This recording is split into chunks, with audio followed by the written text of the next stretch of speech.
그 복음의 핵심은 사죄입니다.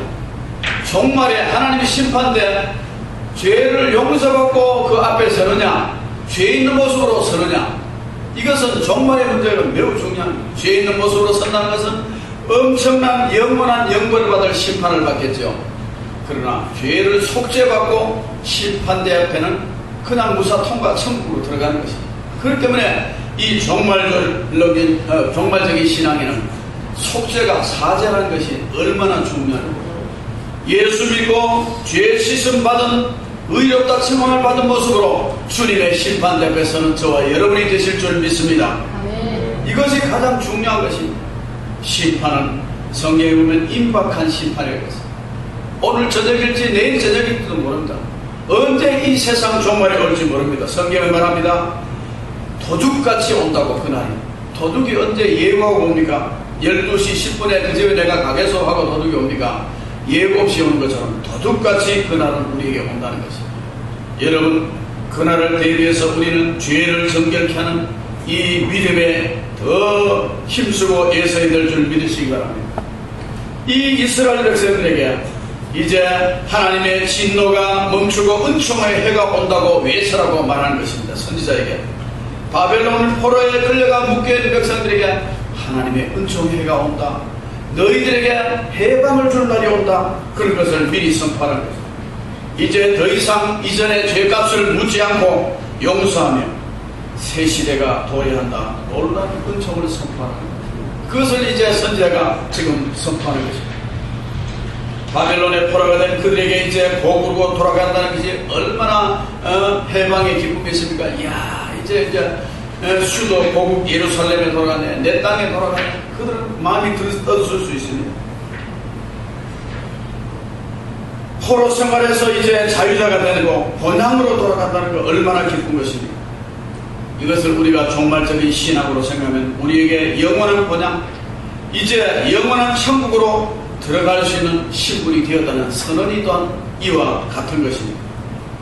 고난의 시간, 고통의 세월이 끝난다는 것보다 더 큰 위로가 어디 있겠습니까? 고통이 끝난다. 여러분, 바벨론의 포로에서 돌아오고 이스라엘 백성의 고통이 끝났습니까? 그렇지 않습니다. 이것은 영원한 고통을 가고 예수 그리스도의 초림과 십자가를 지시고 부활하고 승천하고 다시 오는 재림을 통해서 그 고통은, 인간의 고통은 다 끝나버리고 영광 가운데 들어간다는 것을 선포해주는 예언적인 말씀인 것을 믿으시기 바랍니다. 우리 예수 믿는 사람은 다시 오실 예수님이 이 땅에 오실 때 그날이 우리는 혼인잔치인 것입니다. 어린 양의 혼인잔치에 우리는 모두 그리스도의 신부로 단장해서 영광 가운데 들어가게 될 줄 믿으시기 바랍니다. 해밍웨이의 단편 소설 중에 스페인을 배경으로 한 단편이 있습니다. 어느 엄한 아버지가 이 10대 아들하고 부딪히는 거예요. 사사건건 부딪혀서 스트레스 받아.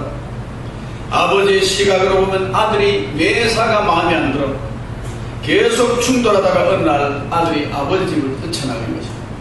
집을 나가니까 더 속상하네. 막 우라가 치밀어 오르서. 그런데 해결 방법이 없는 거예요. 그렇다고 아들이 돌아오는 거 아닙니까? 그래서 어느 날 아버지가 생각했습니다. 아, 내 아들을 내가 다시 맞이할 수 있는 길은 용서하는 것뿐이겠구나. 용서해야 맞이하겠구나. 그래서 집 나간 아들을 용서하기로 마음에 이미 작정하고 화해의 마음을 먹었습니다. 아버지는 전국을 헤매다가 마지막 휴양지 마리드리에 가서 지방신문에 광고를 냈습니다. 그 아들 이름 파코야. 화요일날 정오에 몬타나 호텔에서 만나다. 아버지는 다 용서했다.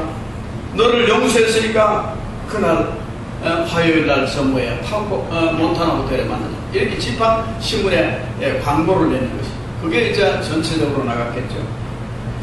약속한 화요일 그 장소에 가보니까 파코라는 아들 혼자 왔을 줄 알았는데 800명이 모였어요.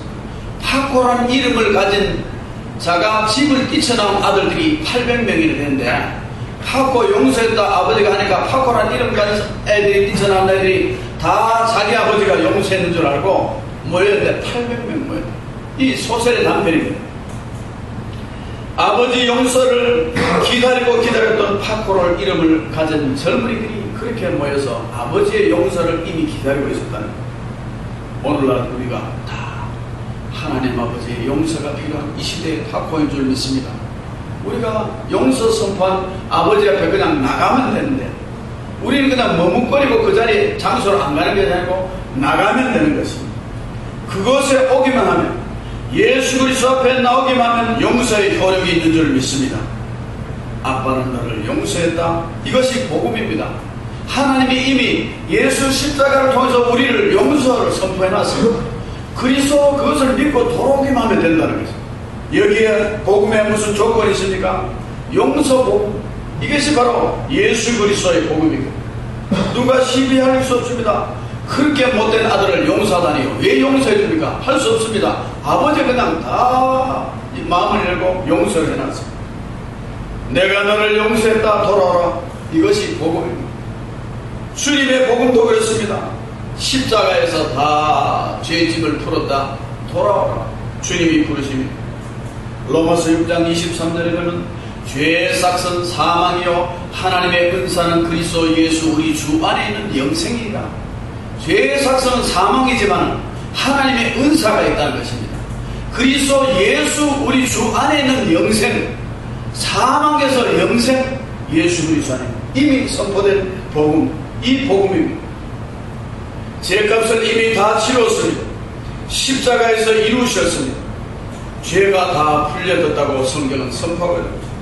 이것이 바로 그리스도 안에 자유가 선포된 자유의 대헌장인 것입니다. 사랑하는 여러분, 저와 여러분이 예수 안에서 자유자가 된 것을 굳게 믿으시길 바랍니다. 우리가 약간 허물이 있다고 해서 또 죄 때문에 우리는 지옥 가겠구나 아니고 이미 그것은 다 선포되었어요. 우리가 허물은 발을 씻듯이 있을 때마다 회개하면 되는 것입니다.